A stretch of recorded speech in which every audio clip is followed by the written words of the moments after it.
Մի քիչ ուշացած, բայց անպայման պետք է անդրադառնամ մի պատահարի, որը տեղի ունեցավ Հայաստանի Հանրապետության ազգային ժողովում մի քանի օր առաջ, եւ չնայած որ շատ մեր համաերկրացիներ եւ ազգակիցներ թե Սփյուռքից, թե Հայաստանի Հանրապետությունից արդեն անդրադարձել են այս պատահարին եւ հայտնել են թե իրենց դժգոհությունը, թե իրենց զզվանքը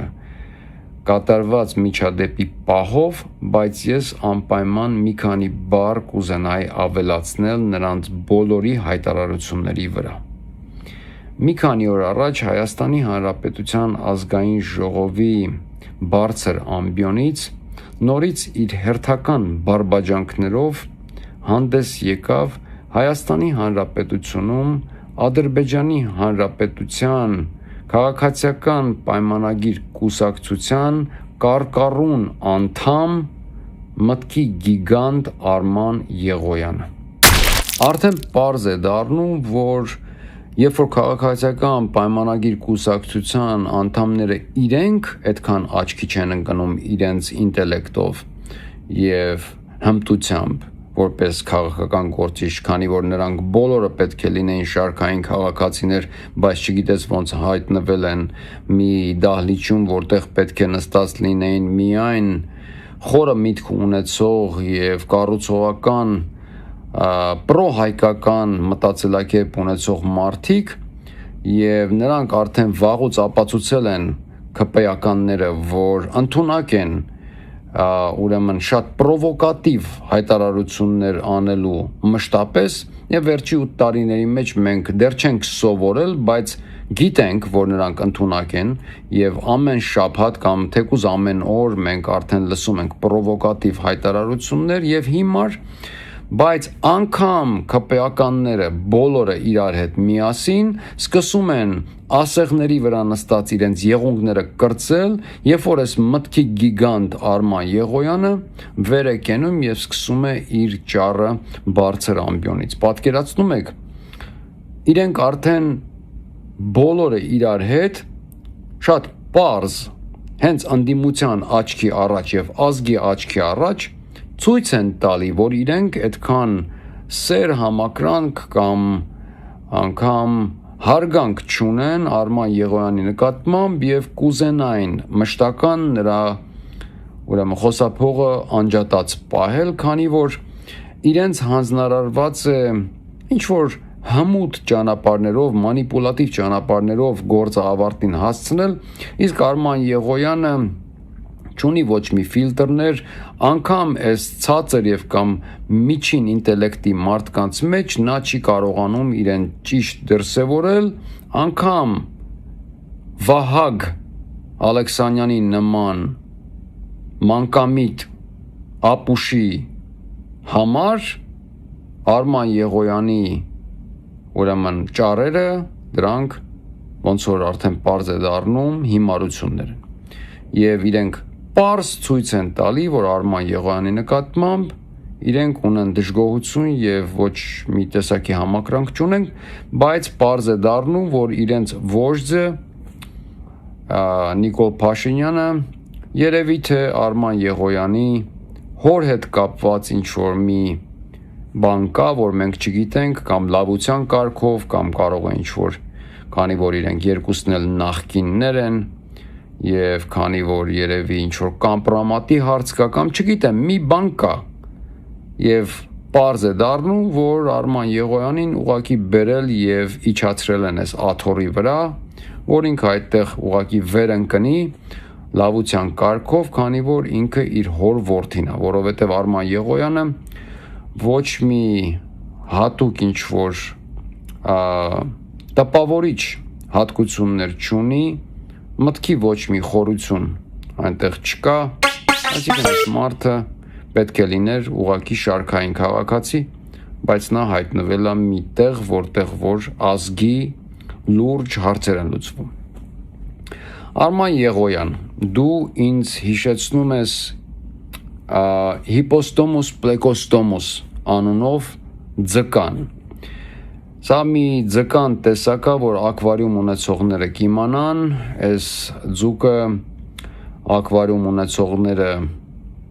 գնում են եւ թողնում են ակվարիումի մեջ, նա միշտ լողում է ակվարիումի ամենատակի մասում, չի բարձրանում վերև ոչ մի անգամ, որպեսզի ուրեմն ուտելիքի մնացորդները ուտի ակվարիումի մեջ, մաքրի ակվարիումը եւ ավազը միշտ խառնի իրար, քանի որ Բլեկոստոմուսը ավազ խառնել շատ է սիրում։ Այսինքն պրովոկատիվ բաներ անում ինքը ակվարիումի տակ, անընդհատ խառնում է իրար։ Քեզ քպում, քանի որ քպն մի ակվարիում է, որտեղ լիքը գուպիներ են լողում եւ մի հատ ինչ որ բլոխ աչքերով, մեծ ծիծիկներով մի ձուկ, քեզ որպես հիպոստոմուս, բլեկոստոմուս, եթե նայես անգամ արտաքինով, բերանով, միայն ոչ մաշկով, որտեղ հիպոստոմուս, բլեկոստոմուսը շատ գեղեցիկ մաշկ ունի, իսկ քո մոտ անգամ դա չկա, եւ որ տեսնես անգամ հիպոստոմուս, բլեկոստոմուսը կարող է, եթե խոսար, անգամ քեզ նման խոսեր։ Բայց պարզ է դառնում, որ քո հիմար հայտարարություններով դու անընդհատ քարկոծում ես հայկական եւ հայ ազգի այն բոլոր ամենակարևորագույն սյուներին, որոնք հայ ազգին եւ Հայաստանը պահել են որպես մեկ վերջին ուրեմն 100-120 տարիների մեջ։ Ուրեմն վերջին երևի 100, համարյա 110 տարի ասենք, առաջին համաշխարհային պատերազմից հետո Արման Եղոյան Սփյուռքը ձևավորվել է մեր պատմության վատ էջերի հիման վրա։ Դրա պատճառով է Սփյուռքը ձևավորվել։ Դրանից առաջ են եղել հայեր, որոնք որ եղել են թե արևմուտքում, թե արևելքում, բայց ընդհանուր առմամբ որպես պատմության դասքես Սփյուռքը ձևավորվել է մեր ջարդի եղեռնի պատճառով։ Եվ դրանից հետո Սփյուռքի ձևավորումից հետո միանգամից մեր ազգակիցները ուրեմն բոլոր պետություններում կազմել են իրենց թե քաղաքական միտքը եւ թե եկեղեցին եւ թե հայդատը եւ դրանով տեղեկացվել են թե տվյալ պետության մասին, թե ամբողջ աշխարհը ոնց է աշխատում, որովհետև աշխարհը աշխատում է մի սխեմայով եւ մարդիկ կան աշխարհում կանգնած աշխարհի հետևում, որոնց անունները մենք չենք լսում, մեծ ուրեմն օրգանիզացիաներ, որոնց անունները մենք գիտենք, բայց նրանց ուրեմն գործերի մասին, նրանց ֆունկցիայի մասին մենք չենք տեղեկացվի, եթե 10 միլիոնով ապրենք ուղղակի Հայաստանի Հանրապետությունում։ Այսինքն մեր հզորությունը, մեր ուժեղ լինելը, եթե կար ինչ-որ մի ժամանակ, որ մենք հզոր եւ ուժեղ էինք ձեր գալուց առաջ,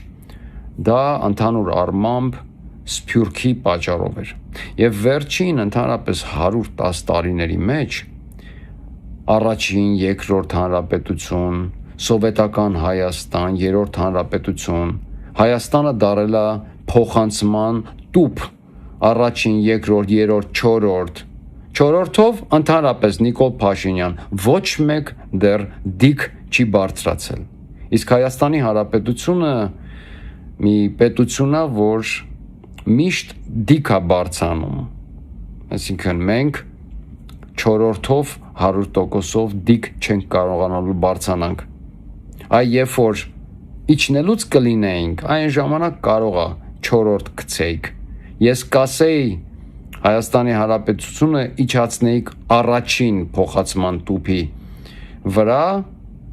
եւ առաջինով եւ երկրորդով երևի կարողանանք բարձրանալ այդ դիքը։ Բայց եթե մենք 10 միլիոն հայով բնակվեինք Հայաստանի Հանրապետությունում, իրար հետ բոլորով, ոնց որ դու ասում ես, Արման Եղոյան, եւ չունենայինք դրսում այն մեր բոլոր հայրենակիցներին, որոնք դրսում անում են այն գործը, թեկուզ սովորական մեր քաղաքացիներ, մեր հայրենակիցներ, սովորական շարքային մարդիկ, որոնք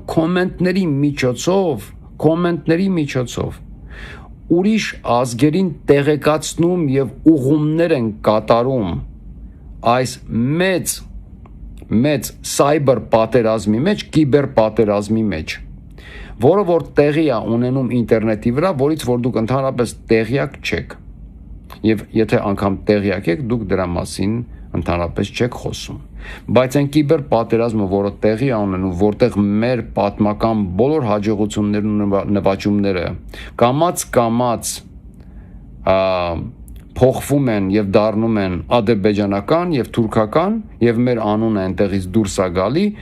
մեր անգամ Սփյուռքում ապրող հայրենակիցները, սովորական շարքային հայրենակիցները, իրենց կոմենտների միջոցով, իրենց դեբատների միջոցով, այս բոլոր ֆրադների տակ կրվում եւ ընդհանուր հանրությանը, տարբեր ազգերի իրենց ապրած երկրներում կամ ընդհանուր համացանցը բոլորն են օգտագործում, բոլոր պետություններից հիմա կարողանում են տեսնել նույն գրառումը։ Եվ Հայաստանից ոչ մի ձեր ուրեմն սովորական այն շարքային կանայք 40-ից մինչև 60 տարեկան քառակուսի գլուխներով եւ միշտ նկարների մեջ ծաղիկներ ունեցող մեխակներով այդ կատեգորիան, որ հայրեն խոսալ չգիտի, սկի նորմալ, նրանք 100%-ով չէին կարողանալու անել այդ գործը։ Բայց ես խոսում եմ ամենամանր գործի մասին, որը որ կատարվում է մեր հայրենակիցների կողմից, որոնք որ անգլերենին տիրապետում են, ապրելով ուրիշ պետություններում կամ Գերմանիայում, որտեղ որ եւ անգամ այդ փոքր գործն են անում, անգամ դա է մեծ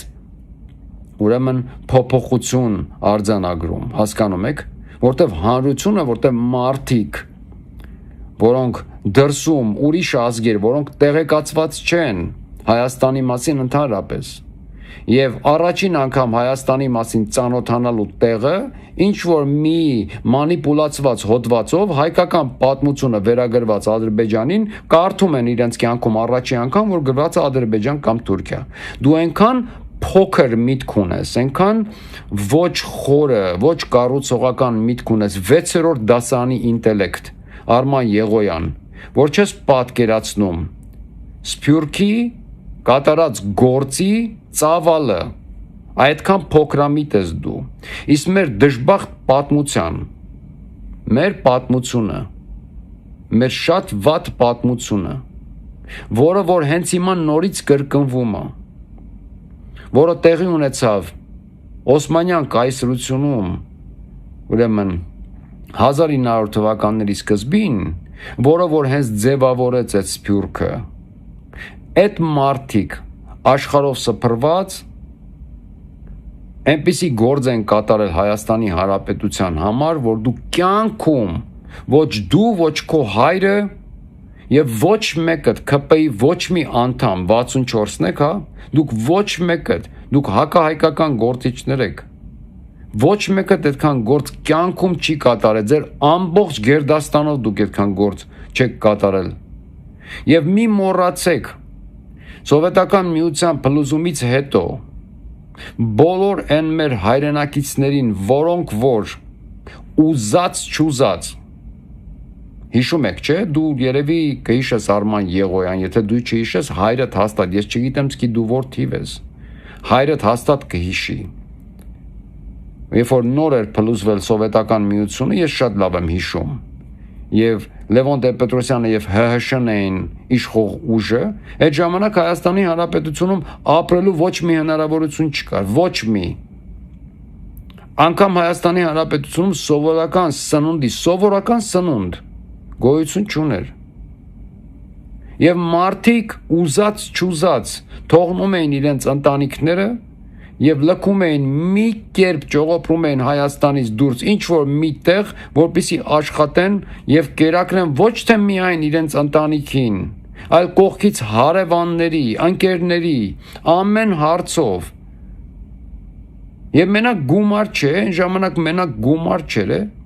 Մարդիկ մեքենա պետքա վարեին, մեքենայի մաս չկար, պայաստան մասեր չկար, ոչ մի բան չկար, մոռացել եք արա։ Այն օրերը, որ ամբողջ Հայաստանում ավտոյի, սովորական մեքենայի մաս չկար, դրսից ամեն ինչ ուղարկում էին մարդիկ։ Ամբողջ պետության ֆունկցիան մոռացել եք այդ ժամանակները, հա, որ ամբողջ պետության ֆունկցիան ընկած էր Սփյուռքի վրա։ Մարդիկ գնում ինչ ասես շարում էին, ինչ ճանապարհներով ասես ուղարկում էին, որ պետությունը այդ շղթան աշխատի։ Հիմա որ արդեն մի քիչ ազատությունը անկել ձեռներդ, ուզում եք Սփյուռքին կտրեք, ուզում եք մեզ համարում եք դրսից մեր բոլոր հայրենակիցների, որոնք ապրում են դրսում, որ մենք իրավունք չունենք մասնակցելու ոչ մի պրոցեսների, որոնք որ տեղի ունենում Հայաստանի Հանրապետությունում կամ մեր պետության շուրջ, ինչի դուք ով եք, որ նման բան որոշեք, ովքեր եք դուք, այ անցողիկ երևույթներ, դուք եւ ձեր նմանները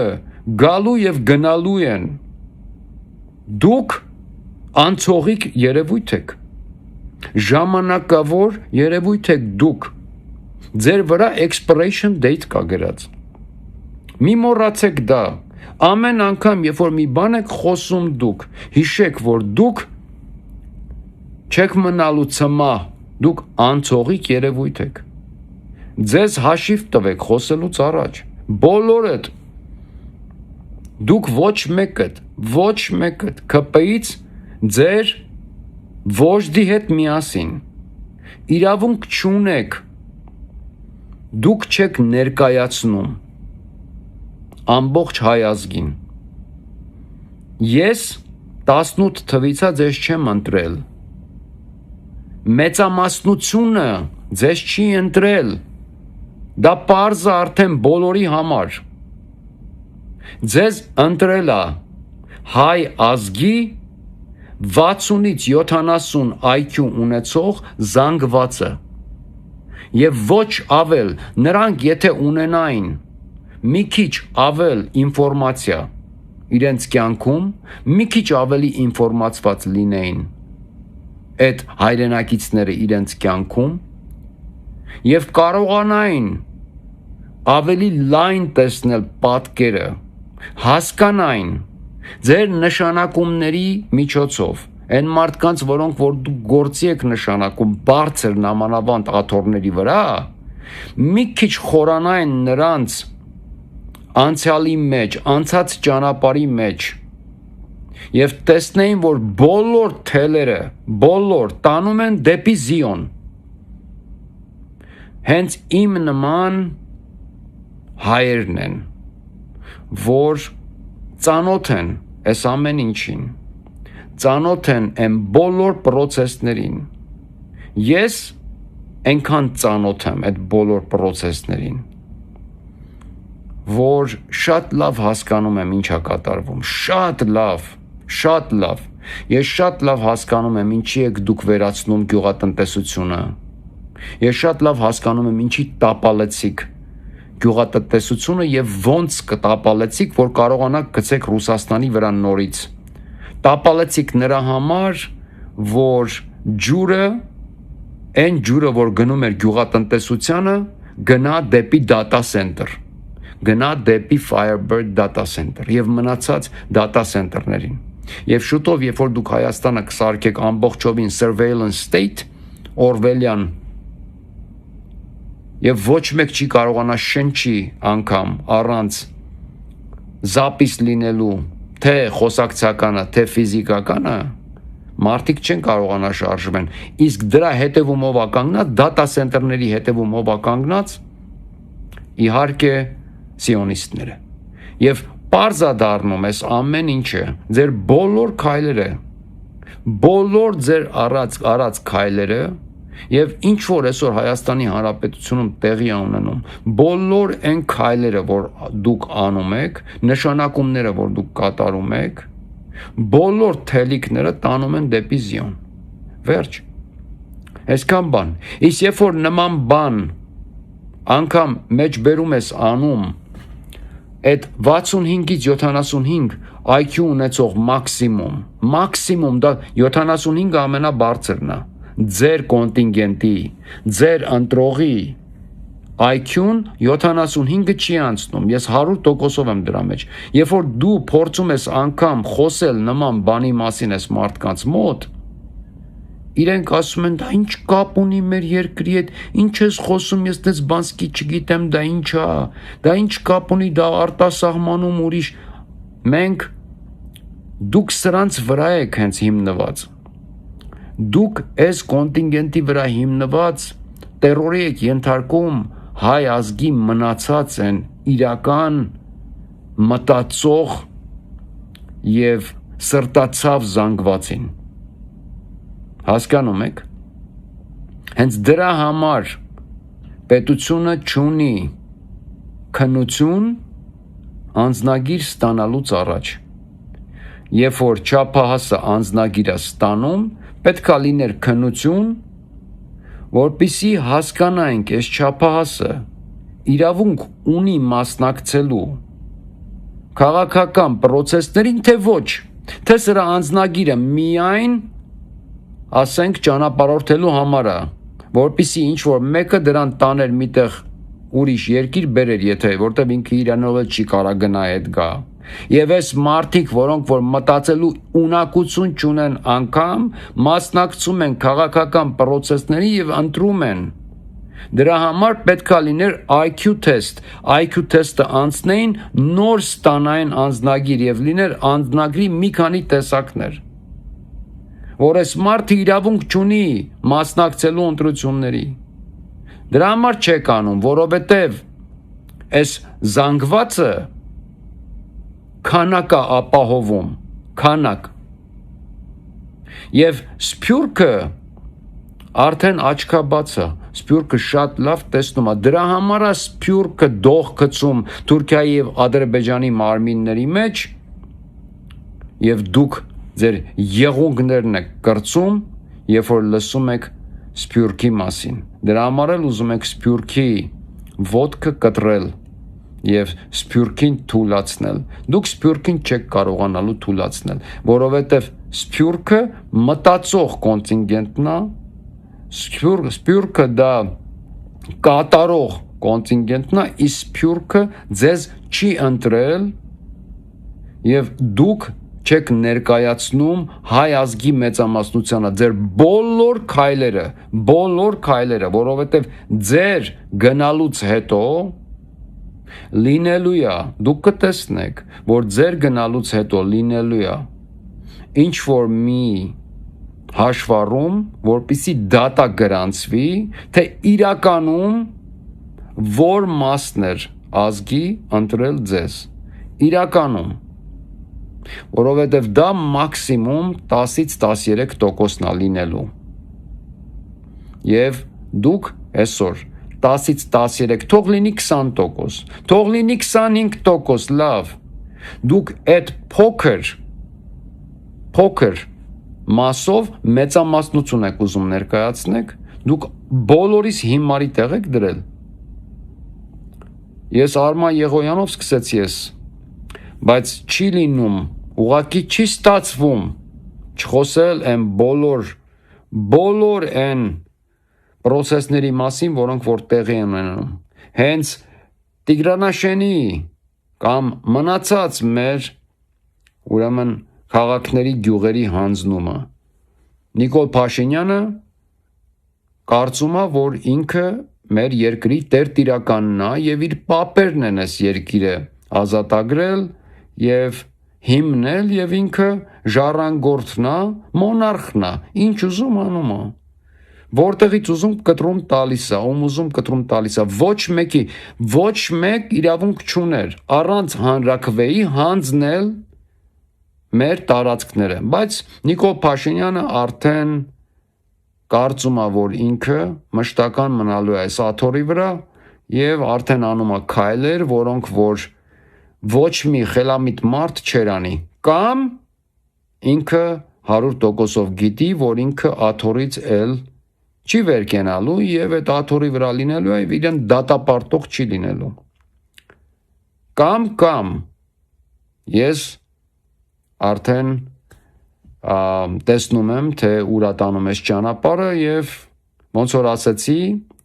բոլոր թելերը տանում են դեպի Զիոն եւ սա շատ բարձա թե ովքեր են ուրեմն կանգնած մեր պետության այս կազմակերպման հետևում։ Սա այսքան Ադրբեջանը չի, Ադրբեջանը եւ Թուրքիան նրանք ուղղակի ոնց որ թե գործիքներ են, որոնք օգտագործվում են գլոբալ մի մեխանիզմի մեջ, ուղղակի սա գլոբալ մի ծրագիր է, որը մենք տեղեկացված չենք լինի, նորից եմ ասում, եթե չունենայինք Սփյուռք։ Եվ այտենց ոնց որ Հայաստանում ուրեմն